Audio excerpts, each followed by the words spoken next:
fidèles téléspectateurs, j'ai le plaisir aujourd'hui de recevoir dans cette édition de Scribe, Lutte destin Matumuna Kisita, encore appelé Père Menace.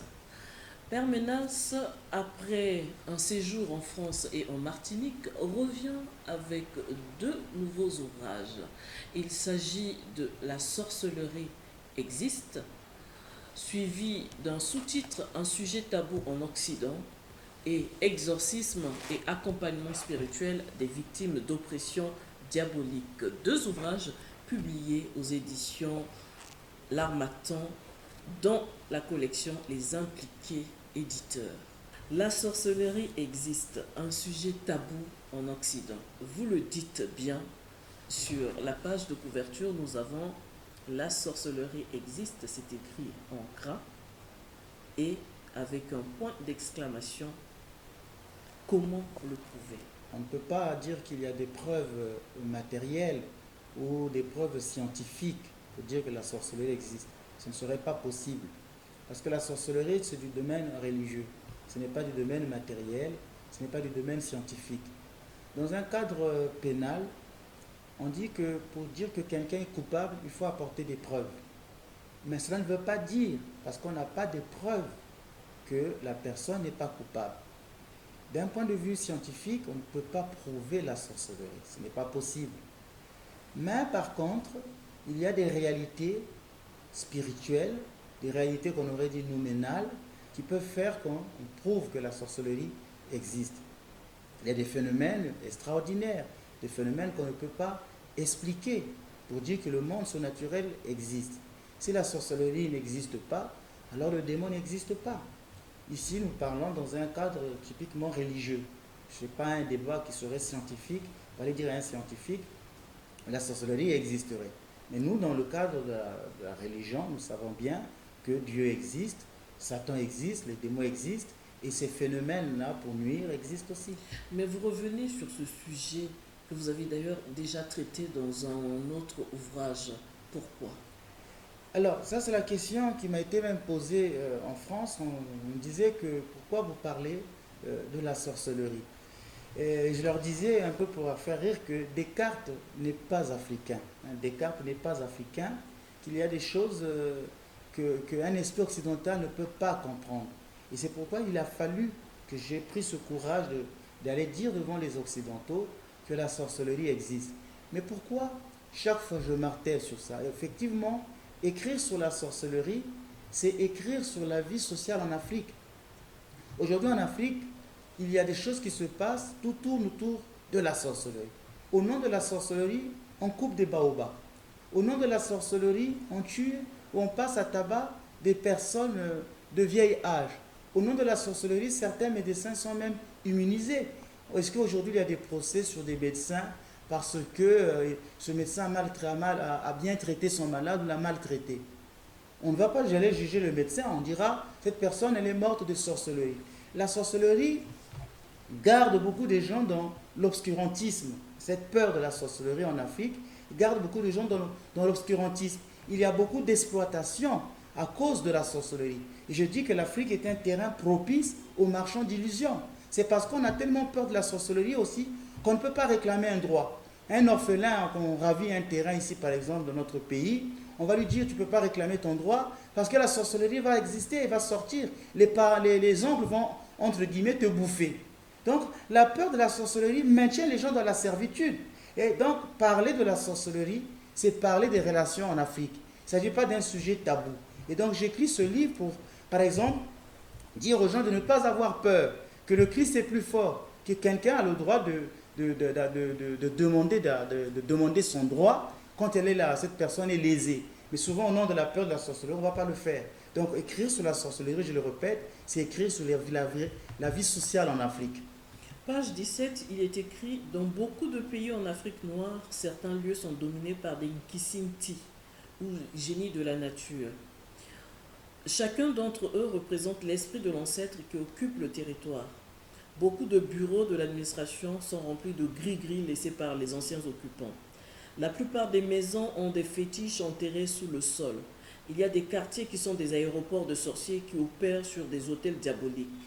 Vous ne pouvez pas prospérer dans des maisons qui ont été des lieux de pratiques fétichistes et magiques. Il y a des personnes qui enterrent dans leur maison, dans leur bureau, dans leur bar-restaurant des kondis, c'est-à-dire une représentation des esprits nkisi pour lutter contre les activités des sorciers.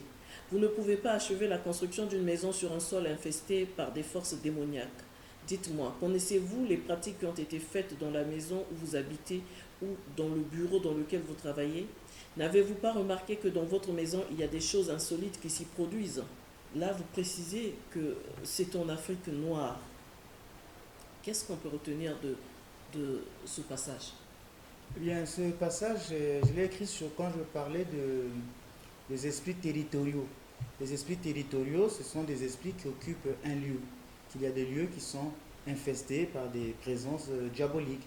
Et dans la Bible, par exemple, il y a le cas de Jésus qui chasse le démon de Gadérénien. Quand il a chassé le démon suppliait Jésus de ne pas les envoyer hors du pays. Donc les démons voulaient rester dans ce pays où ils agissaient. Et à partir de là, j'explique qu'il y a des pays, qu'il y a des lieux, il peut aussi avoir des continents, des maisons, il peut y avoir des lieux où le démon exerce son pouvoir. Par exemple, quand vous parlez tout à l'heure de donner des preuves de sorcellerie, voilà des preuves encore où il y a des personnes, des lieux qui sont infestés par des pouvoirs diaboliques. Et même dans cette partie, j'expliquais ce phénomène qui s'est passé dernièrement ici dans notre pays, à Pointe-Noire, de ce jeune qui était retenu dans un puits. Il est descendu dans un puits et puis là, une force maléfique l'a saisi et il ne pouvait plus sortir de ce puits. Et ce jeune va mourir. Donc c'était pour expliquer aux Occidentaux des phénomènes de ce genre. Et aux Occidentaux, j'expliquais, par exemple, j'ai connu un cas où je priais pour une dame qui avait enterré un fétiche dans sa maison. Et au moment où je voulais déterrer ce fétiche se déplaçait sous le sol. Et on l'a retrouvé derrière la maison, alors que la dame l'avait enterré à l'entrée de son portail.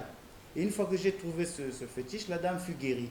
Et donc je montre aussi cette relation qu'il y a des maladies que les personnes portent et qui sont liées aux lieux dans lesquels ils habitent. Donc voilà pourquoi il y a ce passage-là. Parlons justement d'occidentaux. Le sous-titre de cet ouvrage est un sujet tabou en Occident. Donc la sorcellerie est un sujet tabou en Occident. Que retient-on de l'Occident vis-à-vis de la sorcellerie aujourd'hui? Bien, c'est un constat parce que vous savez que aujourd'hui en Afrique, il n'y a pas de mort naturelle. Quand quelqu'un meurt, on dit c'est la sorcellerie. On l'a jeté un sort. Un occidental n'ira pas voir la sorcellerie dans les maladies. L'occidental dira tout simplement, bien, cet homme, cette femme est mort d'un cancer. Là-bas, les maladies sont organiques. On ne va pas voir la sorcellerie. En Afrique, la maladie, c'est toujours un sorcier. C'est pourquoi je dis qu'il s'agit d'un sujet tabou en Occident. C'est pourquoi j'affirme qu'aller en France, publier ce livre et dire aux gens que la sorcellerie existe, il a fallu que je leur dise, mais Descartes n'est pas africain. Descartes n'est pas africain. Donc, c'est pourquoi j'insiste là-dessus pour montrer qu'il y a ces deux conceptions différentes. En Occident, on dira, la maladie, elle est organique, elle est naturelle. En Afrique, c'est toujours un sorcier. Pourtant, dans l'histoire de l'Occident, il y a eu des gens qui ont été brûlés, accusés de sorcellerie. Oui, il y a eu ces procès au XVIe siècle, les procès sur la sorcellerie, qu'on ne fait plus actuellement. Et les choses ont changé. Mais ça ne veut pas dire qu'en Europe, on ne peut pas, qu'il n'y a pas aussi des phénomènes de ce genre. Parce qu'en Europe, on voit bien des gens qui vont consulter, même des astrologues.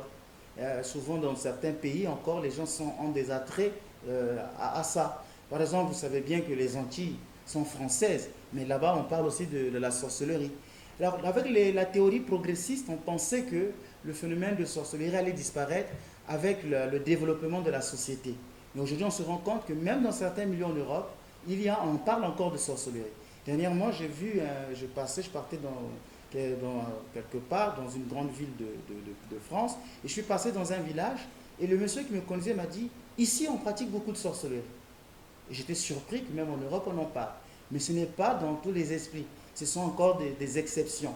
Mais avec le monde qui a évolué, on en parle très peu là-bas. Tout à l'heure, vous avez dit qu'en Europe, la maladie, elle est plutôt organique. Est-ce que cela veut dire que la sorcellerie est à l'antipode de la médecine moderne?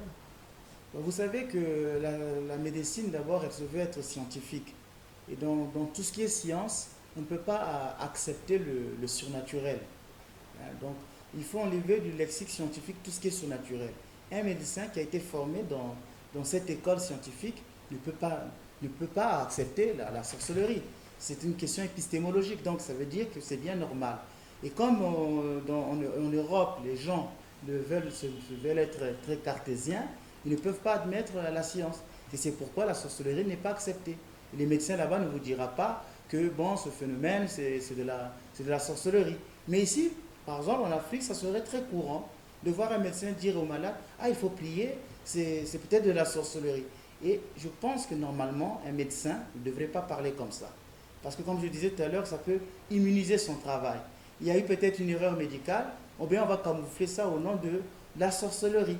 Donc il s'agit aussi de voir que dans ces deux sociétés qui s'affrontent, normalement, il ne faut pas que le médecin affirme au malade en disant que c'est la sorcellerie. Mais il ne faut pas aussi, comme je le disais dans les vieilles émissions, médicaliser toutes les maladies. Toutes les maladies ne sont pas médicalisables. Il y a des maladies qui ont une origine spirituelle ou diabolique. Mais il n'appartient pas aux médecins de les traiter en ce moment-là. Ça, c'est du domaine du religieux. Voilà. Un extrait de cet ouvrage. En face des maladies spirituelles, le théologien orthodoxe Jean-Claude Larcher pense que le médecin peut avoir l'illusion d'une étiologie purement somatique et s'autorise donc à appliquer au malade un traitement purement physiologique.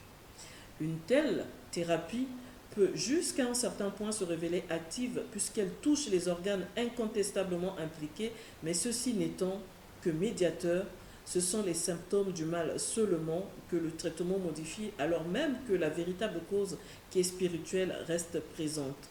La thérapie agit plus sur les symptômes des maladies, mais pas sur leur cause. On traite plus la maladie que le malade. Ainsi peut s'expliquer la persistance de la maladie. Devant les maladies spirituelles, le médecin fait donc preuve d'éclectisme. Son traitement n'est purement que tâtonnement ou bricolage. Nous allons parler du deuxième ouvrage, Exorcisme et accompagnement spirituel des victimes d'oppression diabolique. Est-ce que ce deuxième ouvrage vient-il compléter le premier? Oui, ça complète le premier parce que souvent, quand les gens se croient être envoûtés, ils ont déjà une solution. Ils disent, il faut qu'on me fasse l'exorcisme. Donc, quelle est la solution au problème de la sorcellerie? On va directement penser à l'exorcisme. Et dans le second ouvrage que j'ai écrit, j'ai dit aux personnes que l'exorcisme à lui seul n'est pas le plus grand remède au problème de la sorcellerie. Sa pratique n'est pas suffisante pour être délivrée. C'est pourquoi j'ai écrit ce deuxième ouvrage. Dans le titre, nous avons Exorcisme et accompagnement spirituel des victimes d'oppression diabolique. Est-ce que exorcisme, accompagnement spirituel, oppression diabolique, est-ce que vous pouvez nous expliquer tout ça? Alors vous voyez que le mot-clé ici, c'est le mot accompagnement spirituel. Parce qu'en fait, lorsqu'on fait un exorcisme, il ne s'agit pas seulement du rituel. Les gens disent, je suis envoûté, je veux voir le prêtre, il m'impose les mains, il va faire l'exorcisme. J'ai dit dans cet ouvrage que l'exorcisme est un cheminement intérieur. Il ne s'agit pas simplement de recevoir un rituel, mais il s'agit d'un cheminement intérieur. Et ce cheminement demande donc un accompagnement. Par exemple, je suis ici, je suis de passage, et les gens qui veulent que Père Ménas, recevez-moi, je voudrais subir un exorcisme. Je leur dis, mais moi je ne suis pas sur place. Allez voir un prêtre qui va vous faire un suivi. Ce suivi peut prendre une année, 3 mois, 6 mois. Donc l'exorcisme demande un accompagnement spirituel. Il y a beaucoup de choses qui se font. Il ne faut pas seulement s'arrêter au niveau du rituel, qu'on va m'imposer les mains, qu'on va plier sur moi. Il y a beaucoup de choses. D'où j'ai écrit ce livre pour montrer que c'est un processus, c'est un cheminement intérieur, mais qu'il ne faut pas se réduire au niveau seulement du rituel. Mais est-ce que diabolisme et sorcellerie, c'est la même chose? Normalement, ça devrait l'être. Ça devrait l'être que la sorcellerie, elle est diabolique. On ne peut pas dire qu'il y a une bonne sorcellerie. J'entends souvent des gens dire que dans notre famille, il y a des sorciers qui sont là pour nous protéger. Il y a des gens qui disent que le sorcier est là pour nous aider, il nous protège contre les autres sorciers. Que non, ce sorcier, c'est un chasseur de sorciers. Donc en Afrique, la sorcellerie peut être ambivalente. Mais en règle générale, non. Parce que la sorcellerie, si vous voulez que je la définisse, c'est l'art de jeter les sorts. Et ce qui fait que les sorcelleries, c'est la haine. C'est l'envie. Quand on envie l'autre, quand il y a de la haine, la jalousie, la sorcellerie naît de là. Dans les interactions de jalousie, la sorcellerie va naître. Le sorcier est un être fondamentalement haineux. Donc il ne va pas vous faire chercher à vous faire du bien. On ne peut pas parler de bonne sorcellerie. Il faut plutôt parler des bons rituels. Il arrive par exemple, même chez nous, quand on veut construire un pont, on va appeler les sages. Les sages vont prononcer une parole. Ils vont jeter du vin de palme pour être en communion peut-être avec les esprits des ancêtres. Il s'agit ici de rituels. On ne peut pas dire c'est de la sorcellerie. Et avec ça, le pont va bien marcher. Dernièrement, je suis à Brazzaville, j'étais témoin que je cache la société qui construisait un pont dans un quartier de Brazzaville. Mais cette société n'avait pas demandé la bénédiction des sages. Et les sages n'ont pas aimé cela. Qu'est-ce qui s'est passé? Le tracteur est tombé en panne. Et les gens sont allés, les sages ont dit, il faut que vous veniez prendre la bénédiction moyennant quelque chose pour que le tracteur revienne. Bon, on m'avait appelé, je suis allé, j'ai fait une prière et le tracteur est revenu. Bien, vous voyez qu'il ne s'agit pas ici en fait de sorcellerie. C'est le respect des règles de la société. Les aînés, on en a besoin. Ils ont besoin de parler. Nos parents ont besoin de dire une bénédiction sur les enfants. Si par exemple un parent parle mal d'un enfant, l'enfant sera maudit. Il ne s'agit pas de sorcellerie.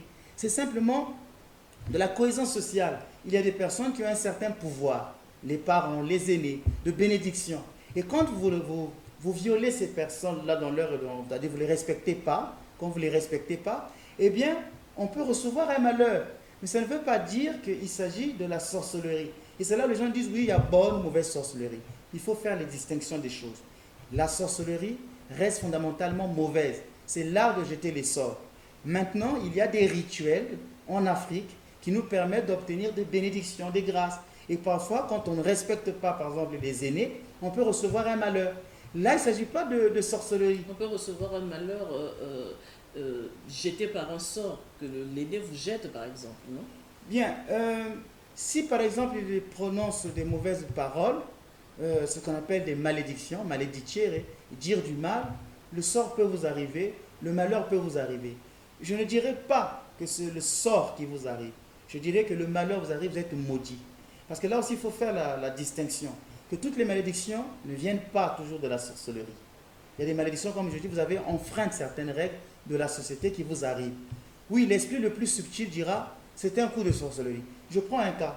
Vous savez, dans la tradition orthodoxe, il y a des prières où le prêtre dit, si cet homme a encouru la malédiction d'un prêtre, que le Seigneur le délie. Je dis, par exemple, si un prêtre vous maudit, et que le malheur vous arrive, vous allez dire que le prêtre est sorcier? Comment un prêtre peut être sorcier? Il détient un pouvoir spirituel pour lier ou pour délier.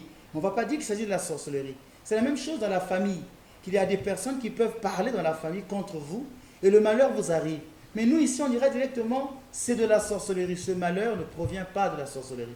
Vous avez violé une loi de la société. Il faut qu'on fasse la distinction des choses. Et c'est là où on a tendance à voir souvent la sorcellerie partout. Moi, j'ai de la tendance, par exemple, quand je reçois un enfant, si je vois que cet enfant n'est pas en bonne relation avec ses parents, je vais lui dire, va prendre la bénédiction de tes parents. Parce que les parents sont importants. Si le parent parle mal d'un enfant, le malheur va lui arriver. Ça ne veut pas dire que les parents sont sorciers. Non, cet enfant ou cet homme a violé une loi de la société. Il faut qu'on fasse la distinction des choses. Le sorcier, c'est un autre être. Tout à l'heure, vous avez parlé de l'exorcisme. Mais l'exorcisme s'accompagne d'actions faites avec l'huile ou autres sacramentaux. Pouvez-vous nous parler de cette onction d'huile? Bien, dès l'introduction du livre, j'ai dit que dans la tradition orthodoxe, l'exorcisme est considéré comme un sacrement. Ce n'est pas un sacramental.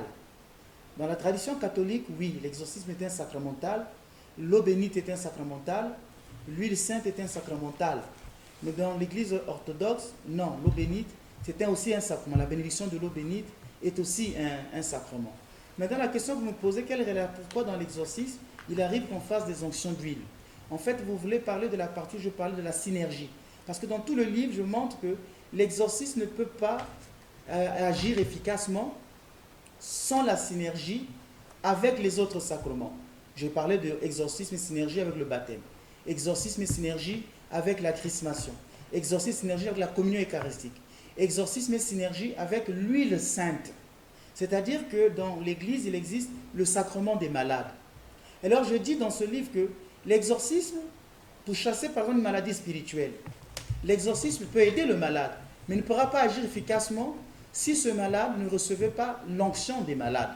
Donc l'onction qu'on appelle dans la tradition orthodoxe, on appelle l'office de l'huile sainte. Que l'exorciste ne peut pas par lui-même guérir les maladies spirituelles. Le sacrement de guérison, c'est le sacrement des malades, l'office de l'huile sainte. C'est pourquoi je parle dedans que le malade qui a été exorcisé doit recevoir le sacrement des malades. Il faut une certaine synergie. C'est là tout le but du livre. Montrer cette synergie entre exorcisme avec les autres sacrements. Et quand j'arrive sur cette partie, je dis, lorsqu'on fait l'exorcisme à un malade, il faut que le malade, après, reçoive le sacrement des malades. Dans la page 70, vous expliquez qu'il y a des parents qui sont venus vous voir pour leur fille qui était malade à l'hôpital et vous avez donné l'huile. Ils sont allés, ils ont fait l'onction sur la malade et elle a été guérie. Mais un peu plus tard, cette même fille a été hospitalisée et les parents ont demandé encore à voir l'huile. C'était à moi de faire cette onction. Voilà. Oui, que vous devez lui donner l'extrême onction. Oui, bien. Madame Yolène, on ne parle plus actuellement d'extrême onction. C'est un vieux concept. Dans l'église, on parle tout simplement de l'onction des malades. C'est pourquoi les gens, souvent, ils ont peur quand on dit qu'on va lui donner l'onction des malades. Quand on dit extrême onction, ils ont peur. Le sacrement des malades, c'est d'abord un sacrement pour la guérison. La guérison du corps, mais il peut arriver aussi que ce soit la guérison de l'âme, même lorsque la personne meurt. Saint Jacques le dit que le malade se relèvera. Il y a une dimension eschatologique, c'est-à-dire que même quand on donne l'onction des malades à une personne qu'elle vient à mourir, on sait qu'elle guérira. Au dernier jour, elle se relèvera. Il ne faut pas toujours voir la guérison dans l'immédiateté. Mais revenons sur ce point sur lui. Effectivement, ce témoignage s'est déroulé quand des parents sont venus me voir à Paris. Ils me disent qu'ils ont une fille qui est à Montpellier, qui est très malade, qui est dans le coma. Les médecins cherchent à savoir la raison de ce coma. Je suis tellement débordé que je leur ai dit, écoutez, je vous donne cette huile, allez faire une onction sur la malade. Quand ils ont fait l'onction sur la malade s'est réveillée de l'hôpital. Mais après, je leur ai dit que ce n'était pas suffisant. Parce que cette onction n'est pas un sacrement. Dans l'église orthodoxe, il y a ce qu'on appelle des huiles saintes qui brûlent devant les icônes. Les laïcs peuvent prendre de cette huile et faire des onctions sur leurs malades ou sur eux-mêmes. C'est une onction privée. C'est une onction sainte. Il ne s'agit pas d'un sacrement. Beaucoup de gens vont voir les prêtres et disent « Mon père bénissait l'huile ». Même si vous utilisez cette huile, il ne s'agit pas d'un sacrement. Pour qu'il y ait sacrement des malades, il y a des critères. Il faut que ce sacrement soit donné par la main du prêtre. Seul le prêtre donne le sacrement des malades.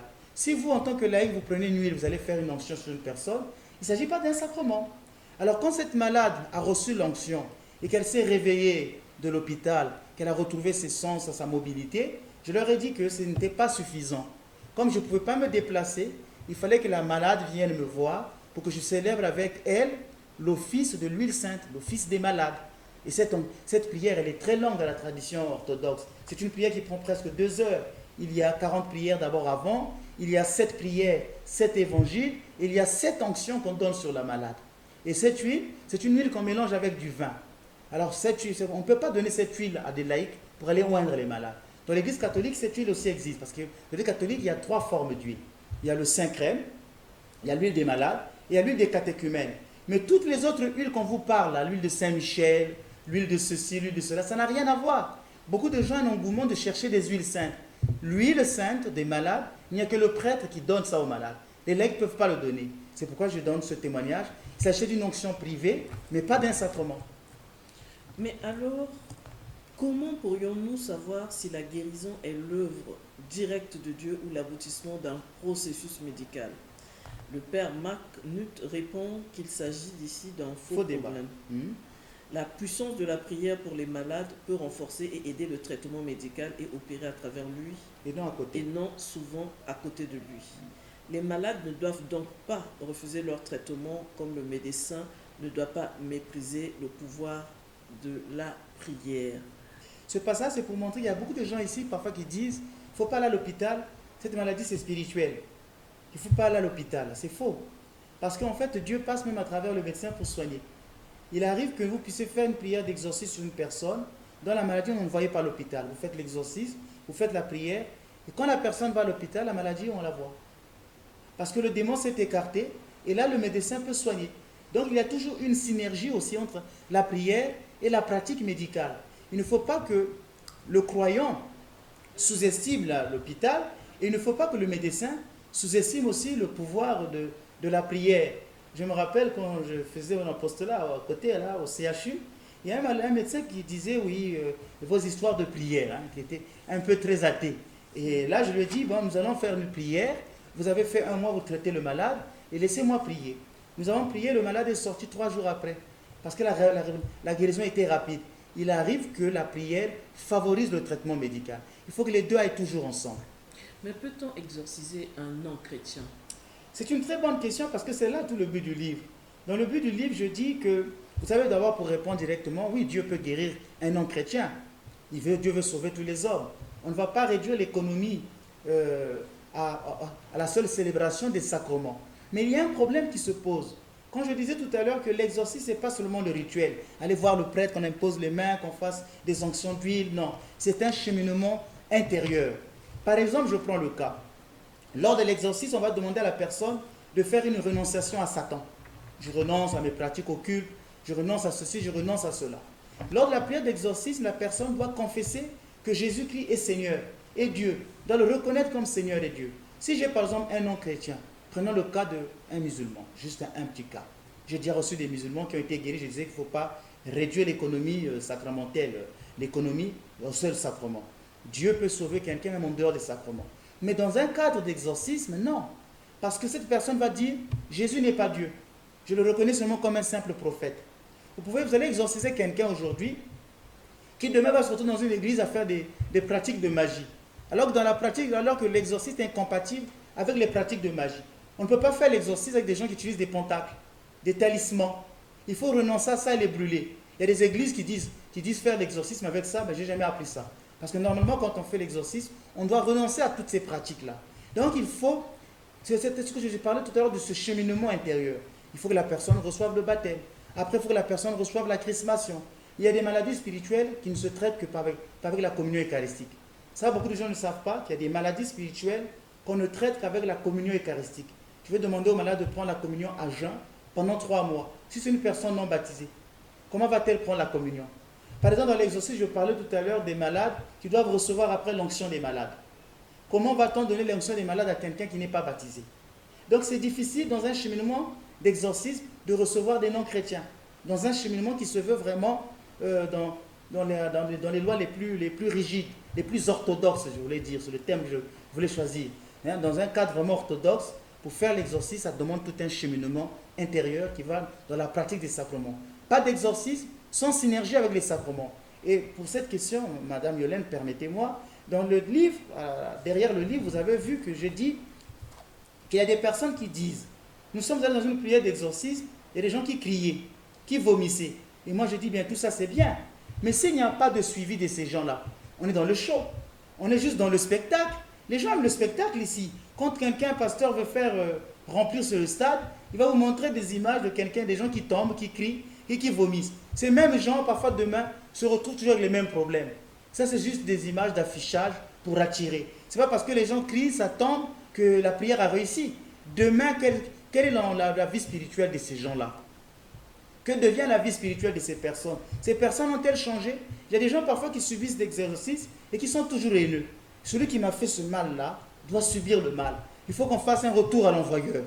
Il y a 10 temps de prières agressives pour faire des retours à l'envoyeur. Eh bien, cet exercice ne peut pas marcher. À la 4e page de couverture de cet ouvrage, il est écrit « L'auteur proclame haut et fort que la peur de la sorcellerie est incompatible avec la foi chrétienne.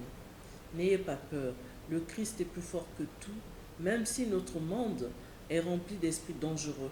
Le chrétien ne doit pas avoir peur dans la mesure où il est uni au Christ par la prière, la pratique des sacrements, l'ascèse et la charité fraternelle. » Ça, c'est la sorcellerie existe. Dans la 4e page de couverture du livre Exorcisme et accompagnement spirituel des victimes d'oppression diabolique, il est écrit « Les victimes d'oppression diabolique ne se contentent pas d'expliquer leur drame, mais elles ont déjà leur traitement. Elles pensent déjà à l'exorcisme. » Dans ce livre, le Père Menace martèle que l'exorcisme à lui seul n'est pas le plus grand remède au problème de la possession ou des infestations diaboliques. Sa pratique n'est pas suffisante pour être délivré. L'exorcisme n'agit pas par lui-même, il exige pour être efficace la participation de la victime et c'est dans la synergie avec les autres sacrements qu'il produit son effet. Quel conseil donnez-vous à ceux qui se disent victimes de la sorcellerie? Mais le conseil que je donne, c'est que je leur dis, il faut d'abord enlever la peur. C'est cette peur qui fragilise les personnes. La peur est incompatible, la peur de la sorcellerie est incompatible avec la foi chrétienne. Donc lorsqu'on croit en Jésus-Christ, on n'a pas peur. Je ne veux pas dire qu'on va faire des défis aux sorciers. Il ne s'agit pas d'aller les défier, dire que moi je suis chrétien, tu ne peux rien me faire. Là vous péchez par orgueil. Et Satan entre parce qu'il y a cet orgueil. On reste humble, on reste confiant en Dieu, mais on n'a pas peur. Et puis après je leur dis, si vous voulez une vraie délivrance, vous allez rentrer dans un processus, dans un cheminement intérieur. C'est là où les deux livres sont comme un mur mitoyen. L'un et l'autre sont très importants parce qu'après, dans le deuxième livre sur l'exorcisme, je montre tout l'accompagnement que la personne devra faire. Il y a beaucoup de choses que l'on fait dans un suivi d'exorcisme. C'est pourquoi prendre son temps, ce n'est pas perdre son temps. Parce que je reçois des malades, je leur dis, par exemple, pour tel cas, ça serait 1 mois, 2 mois. Il y a des malades parfois qui sont guéris dès les premières séances. Je dis non, ce n'est pas encore fini. Il y a tout un tas de choses à faire. Donc je ne veux pas les développer ici en long et en large. Ça serait bien aussi que je ne dise pas tout, pour que mes lecteurs, mes téléspectateurs achètent le livre. Bien sûr, qu'ils découvrent les deux âges.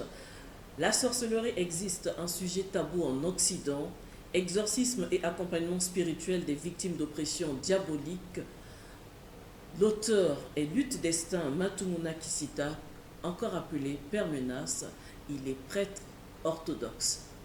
Merci à vous de nous avoir suivis.